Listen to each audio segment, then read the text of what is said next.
What's good, R&B Squad? This is Heart of Ruth. I trust that this message meets you guys in good spirits. If you're new here, welcome. We don't believe that you're here by accident. We're happy to have you. And Jesus is, of course, always happier.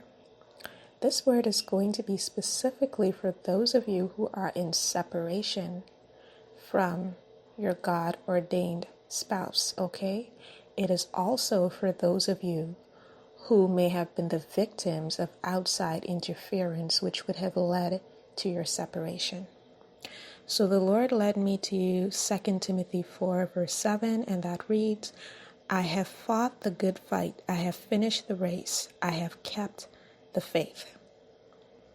So for who this is for, if you're in the situation that I just described, you have been standing for your God-ordained spouse for quite some time.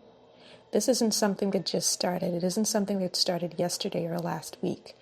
Some of you have been in this for years. I'm talking about 3 years, 4 years, 5 years. And some of you know that there has been outside interference, and some of you are not aware that there has been outside interference. But there has been outside interference, whether it came from the enemy himself. All interference is from the enemy. But for some of you, he would have used his agents in the form of people to cause separation between the two of you. And for some of you, he just did all kinds of things and created and concocted all kinds of situations to make you not be able to come together. Okay? The Lord is saying to you that you've done your standing, you've done your interceding, and now it's time for you to see some fruit. Okay? Now for some of you, the nature of the interference was so severe, and your person was aware of it, but you weren't. And because of that, they decided to stay away to protect you. So that is why they have not come forward yet. Some of you will recall that I put out a word some time back about someone's kingdom spouse actually staying away because they were trying to protect you from something. And the interference, you, like I said, may not have known the extent of what was going on. But for some of you, the interference was so crazy and your spouse had the details, but you did not. And because of that, they stayed away, all right?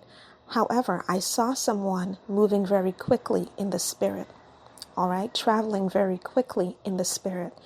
And the Lord is saying that this person is coming quickly to make a peace offering. He referenced Leviticus chapter 16, verse 3. Now, in that chapter, there is detail on the fact that a young bull is used as a sin offering in addition to the 2 goats used as a sin offering for the nation on Atonement.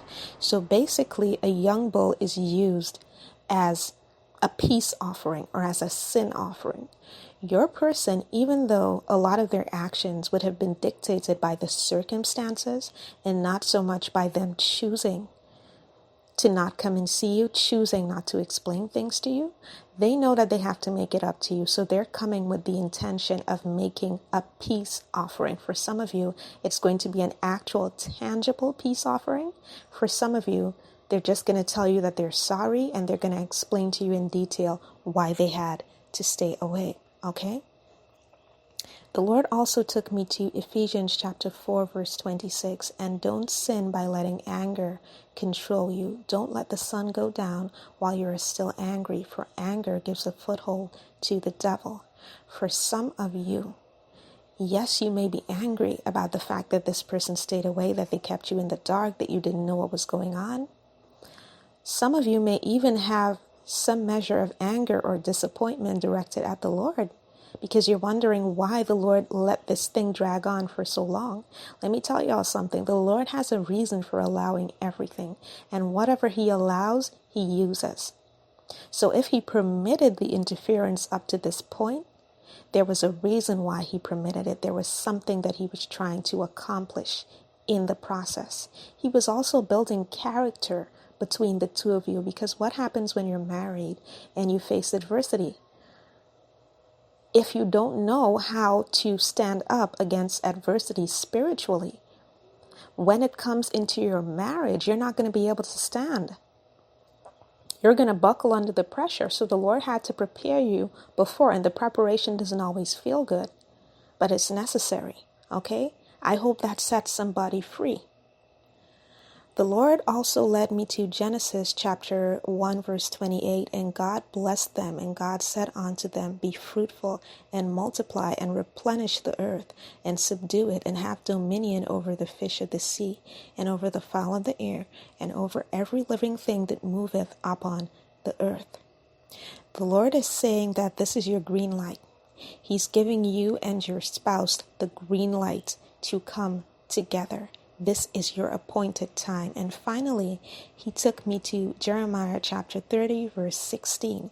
Therefore, all they that devour thee shall be devoured, and all thine adversaries, every one of them, shall go into captivity, and they that spoil thee shall be a spoil, and all they that prey upon thee will I give for a prey. For some of you, without cause, the people who have been determined to keep you apart from your spouse and the people who have been coming against your union have come against you guys without cause. The Lord is saying it's payback time for them. What was done to you will now be done to them, and possibly even worse. Because when the thief be caught, he has to repay what he has stolen 7 times. So what's coming on them may be a lot worse. Don't revel in that, okay? I hope that this message blessed someone. I will be back with another word as soon as the Lord releases me. Take care.